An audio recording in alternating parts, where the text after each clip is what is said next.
In this video, we'll consider the various ways that the iPhone XR is worse than the iPhone XS.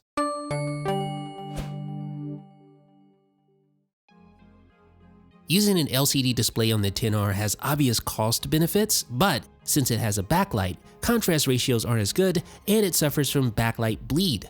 Now it's still a very good LCD display, but the OLED display on the iPhone X has perfect black levels and no backlight, so no backlight bleed.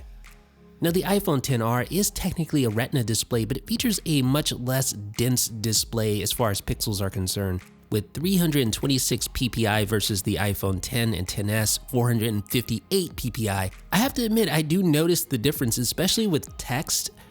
With video, I don't notice it as much, although the LCD display is obviously not as good with contrast ratio and color as the OLED display.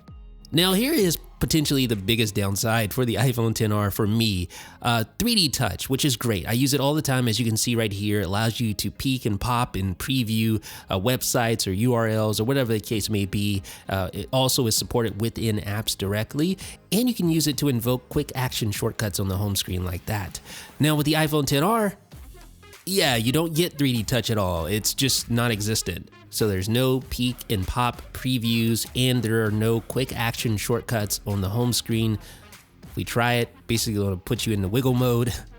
It just doesn't work at all, which is disappointing. They do have what they call haptic touch, which is basically a poor man's 3D touch for lock screen shortcuts and control center shortcuts. Now here's something that may surprise you. The iPhone X and XS are 7.7 millimeters thick. The iPhone XR is a whopping 8.3 millimeters thick, and it's immediately noticeable. This is the thickest phone since the iPhone 5C, which also coincidentally was a phone with many different color options. But yeah, this is a much thicker phone than the iPhone XS, so just keep that in mind.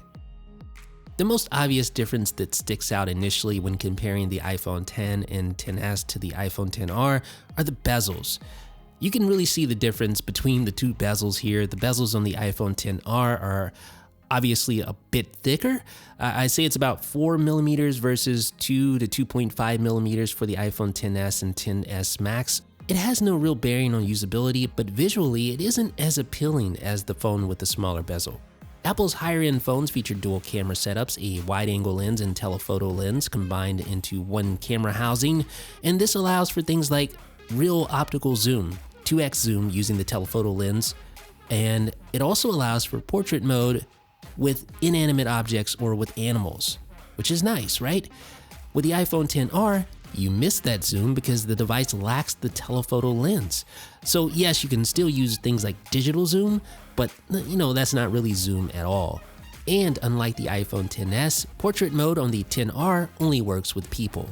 The glass on both the front and the rear of the iPhone XS and XS Max are comprised of stronger glass that Apple says is the most durable.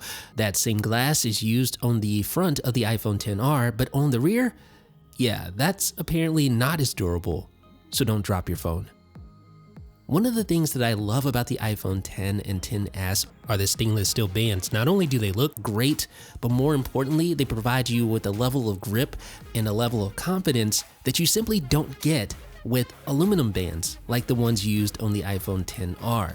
My iPhone 6S used to always slip out of my hand because of those slippery aluminum bands, which caused me to want to use a case more often with the iPhone 6S, and I think the same would probably be true for the iPhone XR if there were any first-party cases available at launch. Now, Apple appears to be releasing a clear case for the iPhone XR, and that may actually be available by the time you watch this video, but at launch, there were no first-party cases for the XR, which is super weird. And for most people, this won't be a huge deal, but there is less water resistance with the iPhone XR compared to the iPhone XS. The XR features an IP67 rating, which means you can be submerged in up to 1 meter of water for up to 30 minutes. With the XS, you get up to 2 meters of freshwater submersion for up to 30 minutes.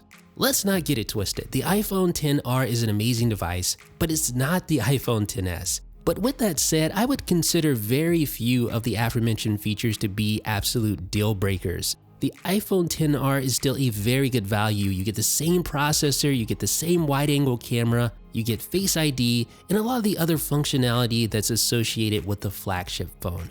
What about you? Thumbs up if you agree. Let me know what you think down below in the comments. This is Jeff with 9to5 Mac.